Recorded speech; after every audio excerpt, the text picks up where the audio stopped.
आहे दैनिक संध्याचं संध्या लाईव्ह। नमस्कार, मी जान्हवी, आपण पाहत आहात संध्या लाईव्ह। दौंड तालुक्यातील चौफुला येथे सर्वात मोठी बाजारपेठ असून या ठिकाणी नवीन गाड्यांची खरेदी विक्री केली जाते।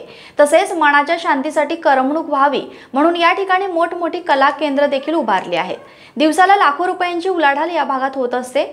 अनेक जण पुणे जिल्ह्यातून या भागात आपले व्यवसाय थाटण्यासाठी येत असतात।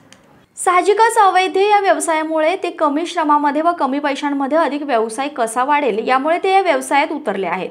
गेली 25 वर्षापासून दिव्यांग व्यक्ती असल्याचा फायदा घेत चौफुला परिसरामध्ये स्वतःला डॉन समजत मटका, चक्री, सोरठ, पत्त्यांचा क्लब चालवत सध्या तो लाखो रुपयांची माया गोळा करण्यात मग्न झाला आहे।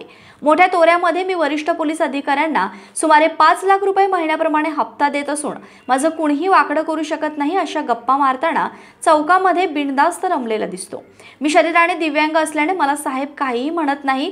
हा व्यक्ती एक नव्हे 5-5 ठिकाणी आपला मटका व जुगार अड्डा चालवत आहे।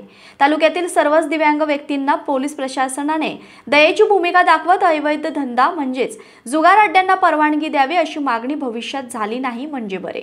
वर्षापासून बंद असलेले जुगार अड्डे अचानक सुरू झाले कसे याबाबत सध्या चर्चा रंगू लागली आहे। पुणे ग्रामीण पोलीस अधीक्षक अंकित गोयल हे अवैध धंद्यांकडे लक्ष घालतील का असा प्रश्न येथील नागरिक सध्या उपस्थित करत आहेत। प्रतिनिधी संजय सोनवणे, दौंड। महाराष्ट्र तसेच पुणे जिल्ह्यातील महत्त्वाच्या बातम्या पाहण्यासाठी संध्या लाईव्ह न्यूज चॅनलला YouTube वर सबस्क्राइब करा आणि बेल आयकॉन प्रेस करा।